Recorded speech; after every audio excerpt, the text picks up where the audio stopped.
Greetings, fellow Earthlings. Welcome to another episode of And Another Thing with Dave. Seeking the truth, exposing the lies. Remember, together, we are unstoppable. Keep on digging. Greetings, fellow Earthlings. Welcome to a podcast with me, Dave, and Another Thing, and Travis. We're going to be talking about what is next for the U.S. of A. Hashtag Red Pill. Another one from 2010, the CIA, drugs, and funding dirty wars. The public is not aware of a lot of things. And then another one, secrets of the CIA's final days in Vietnam. And these go way back. So the one about Vietnam, that's from 1985. But it's unbelievable. It's jaw-dropping information, and a lot of it great sources, right? So you've either got investigative journalists that are speaking about this, an author who has done research for a book on the topic, and in a lot of cases, you have ex-CIA employees, officials that are speaking out, speaking about what they personally did. John Stockwell's a prime example of that. He talks about things that he witnessed firsthand or that he took part in. So unbelievable. The level, right? Now since you brought up Vietnam, Vietnam made me think of one thing I have written down that I wanted to talk about. Back in Vietnam, this hadn't been used since Vietnam, but it got brought back to life after 9/11. Was an act called the Stop Loss Act. For those who aren't as familiar with it, you may have heard it referred to as the backdoor draft. Pretty much what that did was, if you were to sign up for the military, you get your standard contract for active duty, how long you'll be serving and doing tours and stuff like that for them for your basic job. But then there's this, pretty much, for lack of better terms, a silent year setting for, if for any reason that they decide that they need you, they'll call you in. Because right now, the one thing from, well, really ever since, especially since Vietnam, but the one thing that will pretty much be the anchor that just sinks you politically, reinstating the draft. Nobody wants to touch that. Everybody is terrified because they know the moment somebody sets out and says, we're having a draft, and they issue one, their political career is dead, and probably along with the party that they're affiliated with. So the backdoor draft allows for them to be able to call those people back in. So you had a lot of people who had been fresh out, all of a sudden get reluctantly to come and serve for an Adeline. Some of them were excited because they saw this and they were just pissed about what had happened and they wanted a piece of the action. But you had a lot of people who did not want to be in on this, that were forced against their will to be in on there. You also had it affect people where certain tours of duty were be getting extended. So people would be getting ready to go back home from the end of a tour, and then all of a sudden you're here. Congratulations, another 8 months, another 16 months.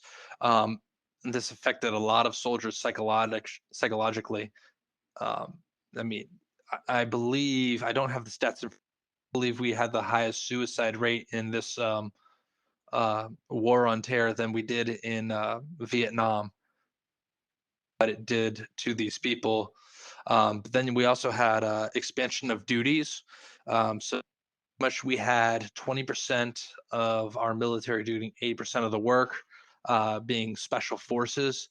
So special forces were reserved for people with like special language skills, have gone through extensive training to be able to go and work with people and cultures that they otherwise would not be able to have your standard infantrymen be able to do, and arrange for them to go cancel Christmas, as it were. But now all of a sudden they get expanded to do the basic infantry work. But it also expanded to things like the National Guard, which was pretty much reserved as your strategic stay and defend the motherland.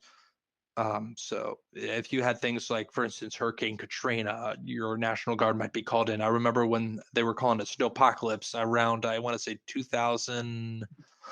2013 under, I think it was the beginning of Obama's second, for East Coast, like for about 2 months, we just got hammered with ice storms and snowstorms.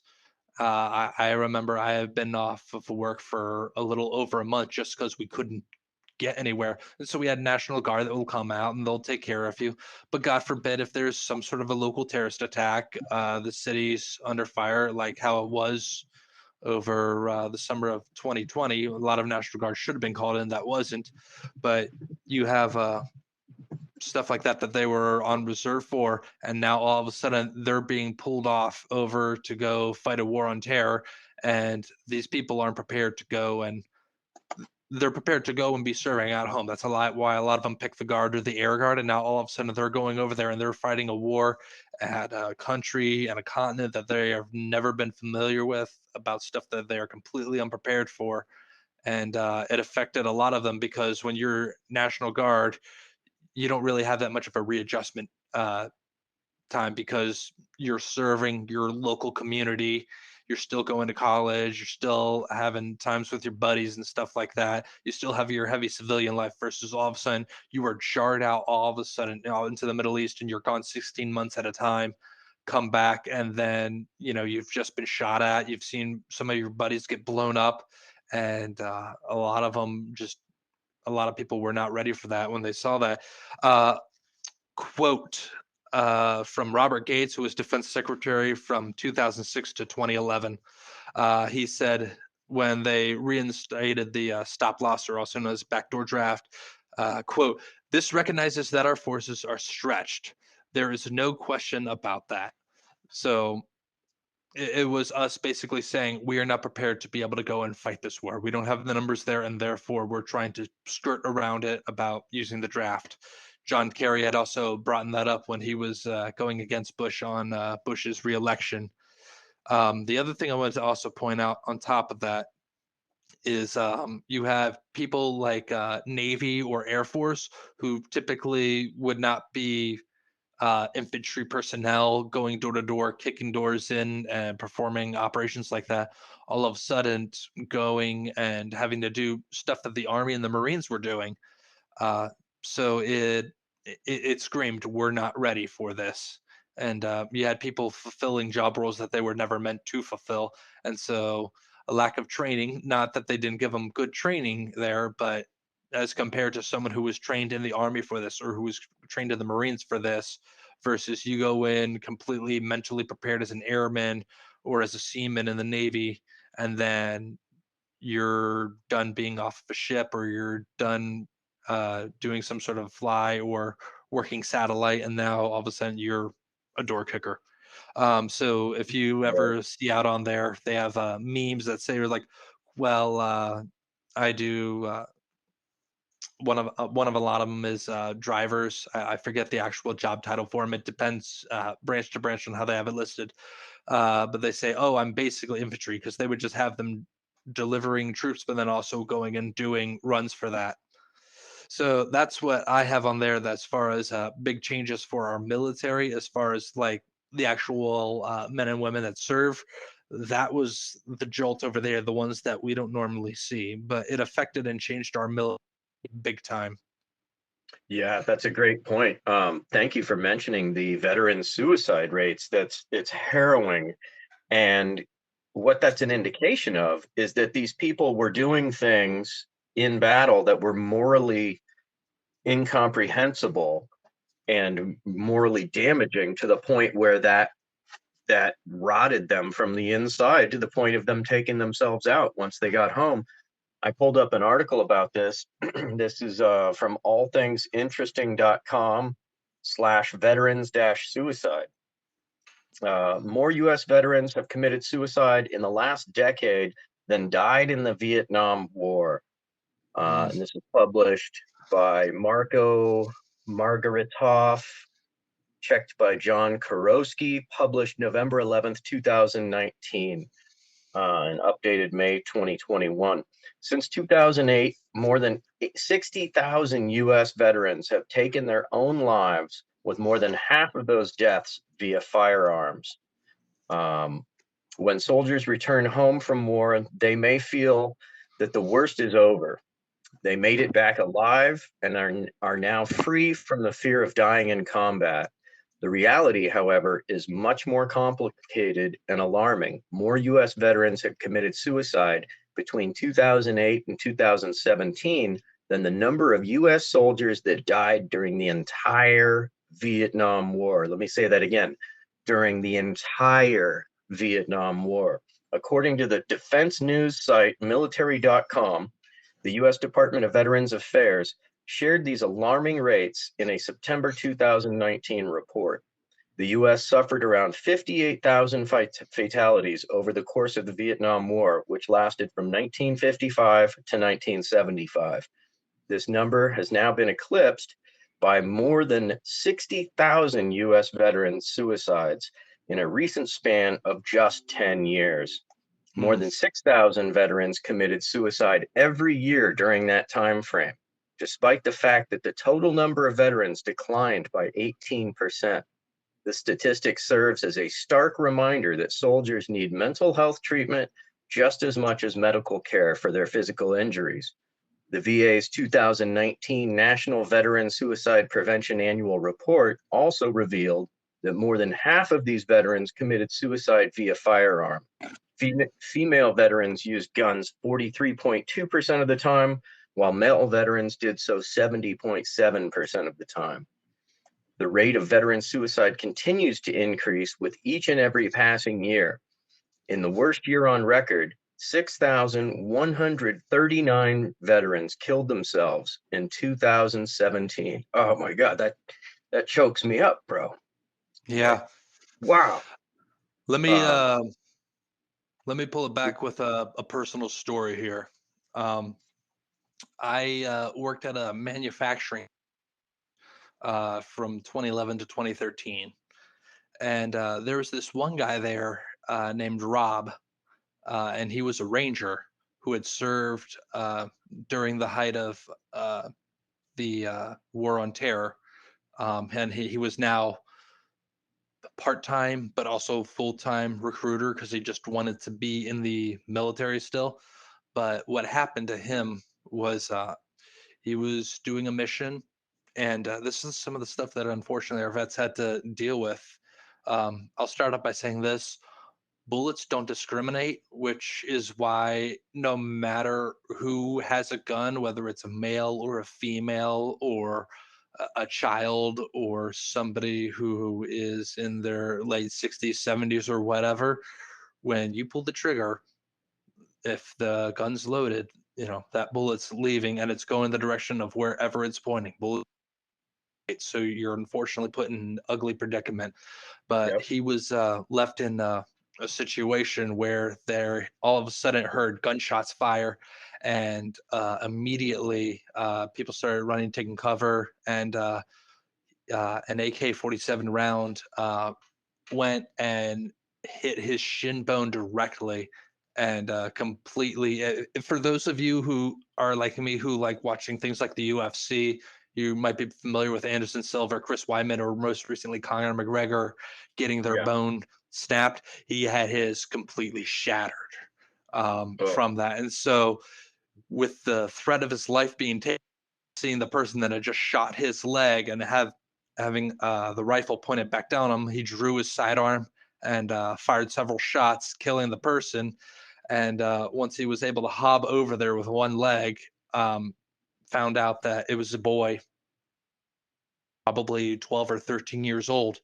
And so, unfortunately, some of these boys are people who didn't want to do this, but they're like, if you don't go and pretty much work with the Taliban or work with Al Qaeda, we're going to kill your family. And so some of them would be pretty much kind of blackmailed into, just like how we have here in gangs in the United States, don't want to necessarily join a gang, but find themselves in a sticky predicament where you might have to join a gang. Some of them have just been, you have 70% there that is just radicalized to a lot of these places in Afghanistan and Iraq. And of course, having our troops over there only poured fuel on that fire because they say, see, we told you, these white devil Americans, they're coming over. And so that pours pours a lot of fuel in that number. So you have also young boys sometimes doing it, but mentally that wrecks you when you just go and you pull the trigger and you have to kill a boy and you're gonna meet your end as well. So that causes a lot stuff like that just causes a lot of vets to commit suicide. But on top of another epidemic that's causing people to take their lives, and another change that was brought to the U.S. after 9/11, heroin. Because we were got into this nation building state of things. Mostly, it started a little bit in the first term, but it took off big time during Bush's second term with nation building on, well, we can't just leave and have things go back to the way they were. For those of you who can't understand what I'm saying, see our recent pull out of Afghanistan and what that looked like. So their idea was, let's do nation building, which absolutely should not have been a thing.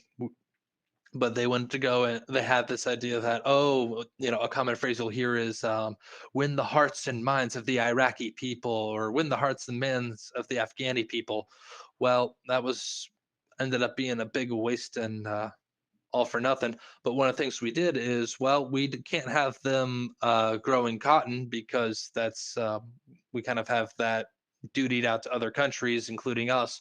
But we can let them grow poppy. So we would have soldiers guarding poppy seeds, poppy fields, and eventually that stuff would go and circle its way right on back over into the U.S., where a lot of soldiers would be partaking in that, and then that stuff just brought in right through the border is a main way, but also we've had people being flying it in through other countries and stuff. You can see there's plenty of documentaries about stuff with the CIA helping fund drug wars and pretty much bringing drugs into the U.S. and then going, look at all these people hooked on drugs, and then therefore we need a bigger police state here.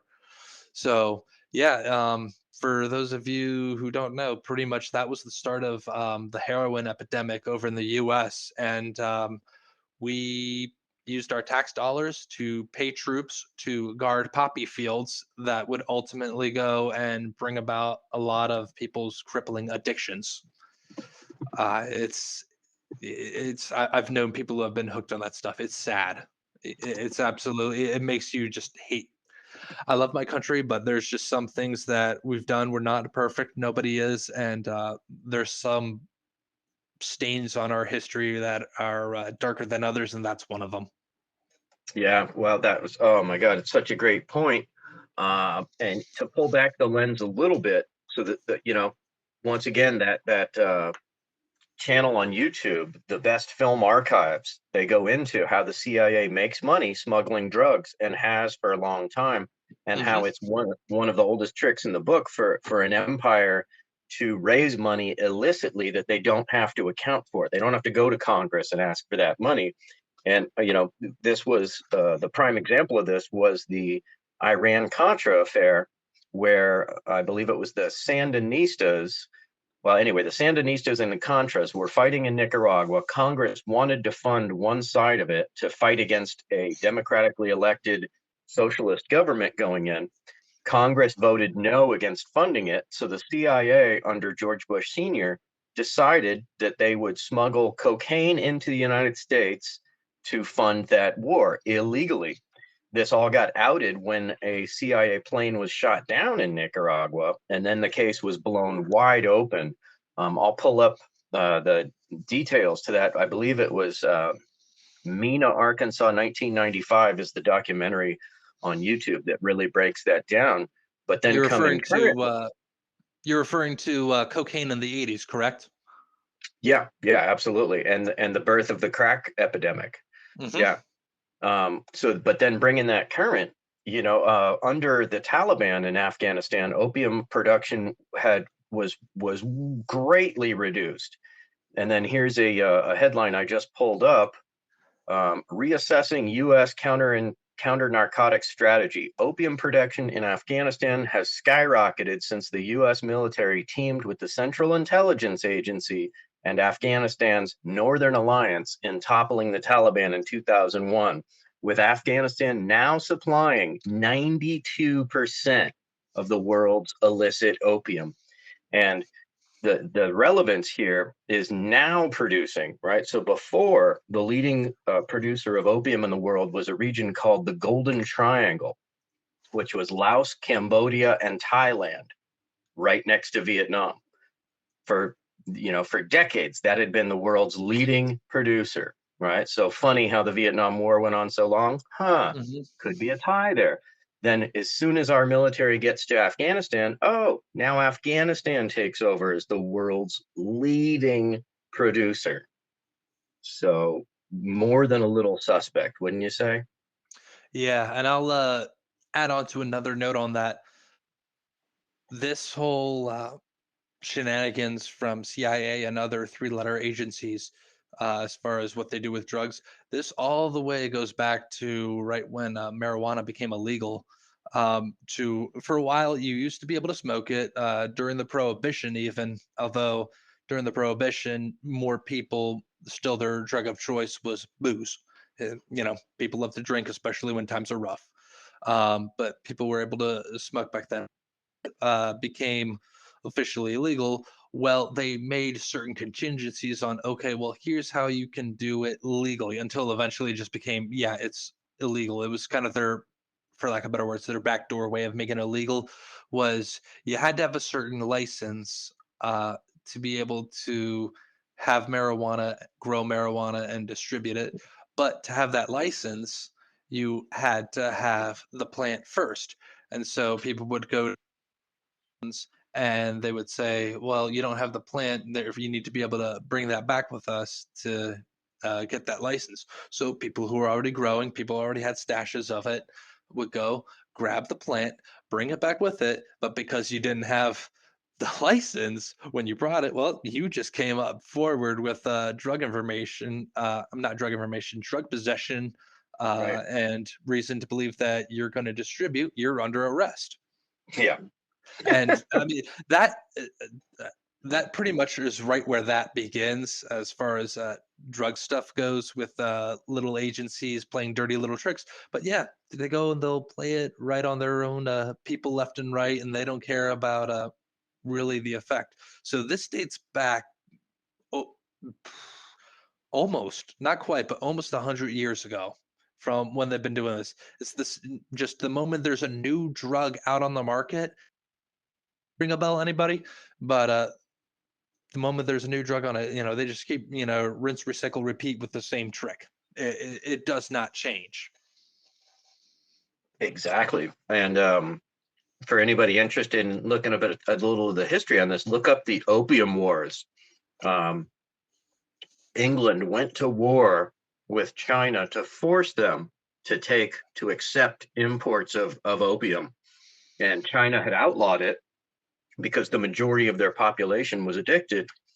But, England said, "Oh, hell no, you will accept this crop because we're making good money on it." Yeah. Fascinating. Yeah, it's unbelievable. I want to pull back a little bit to just referring back to 9/11. Have you heard, Travis, of Operation Northwoods? I have heard of it. I'm not as familiar with it. So here's a great little article I pulled up, and this is by ABC News, amazingly enough, giving just a little glimpse of what it was. Basically, it was a plan that was brought to President Kennedy by the Joint Chiefs of Staff. They had all signed off on it, meaning Okay. they were I know what you're talking about. Yeah, they were go all ahead. set to go with it. And Kennedy said, "Oh, hell no, you must be out of your mind." But The attack this, on U.S. soil to yeah, justify but us going in. Yep. this would have been 9/11 in the 60s. So U.S. military wanted to provoke war with Cuba by David Rupp, January 7th, 2006. New York, May 1st, 2001. In the early 1960s, America's top military leaders reportedly drafted plans to kill innocent people and commit acts of terrorism in U.S. cities to create public support for a war against Cuba. Codenamed Operation Northwoods, the plans reportedly included the possible assassination of Cuban emigres, sinking boats of Cuban refugees on the high seas, hijacking planes, blowing up a U.S. ship, and even orchestrating violent terrorism in U.S. cities. The plans were developed as a way to trick the American public and the international community into supporting a war to oust Cuba's then new leader, communist Fidel Castro. America's top military brass even contemplated causing U.S. military casualties, writing, "We could blow up a U.S. ship in Guantanamo Bay and blame Cuba." And casualty lists in U.S. newspapers would cause a helpful wave of national indignation. Details of the plan are described in Body of Secrets, Doubleday Books, I guess, a new book by investigative reporter James Barnford about the history of America's largest spy agency, the National Security Agency, the NSA. However, the plans were not connected to the agency, he notes. The plans had the written approval of all of the Joint Chiefs of Staff and were presented to President Kennedy's Defense Secretary, Robert McNamara, in March 1962, but they apparently were rejected by the civilian leadership and have gone undisclosed for nearly 40 years. These were Joint Chiefs of Staff documents. The reason these were held secret for so long is the Joint Chiefs never wanted to give these up because they were so embarrassing, Barnford told abcnews.com. The whole point of a democracy is to have leaders responding to the public will. And here is the complete reverse. The military trying to trick the American public into war that they did not want, but nobody else, a war that they want, but nobody else wants. Gunning for war. The documents show the Joint Chiefs of Staff drew up and approved plans for what may be the most corrupt plan ever created by the U.S. government, writes Barnford. The Joint Chiefs even proposed using the potential death of astronaut John Glenn during the first attempt to put an American into orbit as a false pretext for war with Cuba, the documents show. Should the rocket explode and kill Glenn, they wrote, the objective is to provide irrevocable proof that the fault lies with the communist et al. Cuba. The plans were motivated by an intense desire among senior military leaders to depose Castro, who seized power in 1959 to become the first communist leader in the Western Hemisphere, only 90 miles from U.S. shores. The earlier CIA-backed Bay of Pigs invasion of Cuba by Cuban exiles had been a disastrous failure in which the military was not allowed to provide firepower. The military leaders now wanted a shot at it. The whole thing was so bizarre, says Barnford, noting public and international support would be needed for an invasion, but apparently neither the American public nor the Cuban public wanted to see U.S. troops deployed to drive out Castro. Unreal, right? That echoes something happening today. For those of you who aren't paying as close attention to what's happening over in Ukraine, one of the things that came out early into this, as the continuation of the invasion started off in February, was unwanted information got leaked out. They weren't quite ready for this yet, but that there were biolabs over in Ukraine. And they didn't want it leaked out because they tried to say, no, there are no U.S. biolabs over there. And we're like, well, we didn't say U.S. biolabs. We just said that there were labs over there. And then, Right. so then they kind of like walk it back, like kind of like if you were to be like if I were to like run over your dog or something accidentally driving down the highway and you're like, oh, I can't find my dog. I'm like, well, I've seen your golden retriever. Like, how'd you know I have a golden retriever?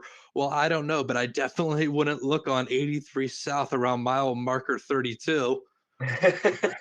But that's kind of basically, except for with dire stakes involved, what's going on. And then, what's his face? Marco Rubio. I forget the lady that he was interviewing, but they were talking about these biolabs, and eventually we're saying these. I'm getting a little ahead of myself. The biolabs went from, well, they're not U.S. biolabs. Okay, they're U.S. biolabs, but they're just level 2, like food grade safety labs. okay, we believe though that they might have information on deadly pathogens and disease that they could weaponize to, yeah, there's definitely that stuff in there. So we might be Right. staring down possibly. We all just got out of this pandemic, unless if you're in a far more blue state, then you're probably still quote unquote stuck in a pandemic, which you're probably just stuck under government tyranny. But yeah, and so Rubio was pretty much the way he was saying it and like nodding his head to this woman, and he goes, "So let me get this straight. You're saying that if there was any sort of pandemic to be leaked out, this would only be Russia using bio uh, bioweapons, correct?" And she's like, "We don't know. I mean, for sure, there's a lot of things that could." And then so he repitches it to her, and he goes, "So what you're telling me though is you're certain that if there was to be another sort of pandemic, Luis, that there is no doubt in your mind that this was an act of the Russians using the biolabs in there, correct?" And then he just kind of like nodding his head with her, and he's like, it was obvious, like, hey, I'm trying to pretty much, the question behind the question, like guiding you into what we want you to say. And she goes, correct. And he goes, okay, thank you. So Yeah. these, Feeding her the response that he yeah, wants. Yeah. exactly. So now is when something happens, it's like, okay, well, we already have the groundwork laid out and justification for it. So now all we have to do is pretty much wait for that. So that's probably, in all honesty, a factor that will come into play here soon, I'm sure. Thank you for tuning in to another episode of And Another Thing with Dave. If you're digging what I'm doing, picking up what I'm throwing down, please do share with friends and on social media. Until next time, keep on digging for the truth.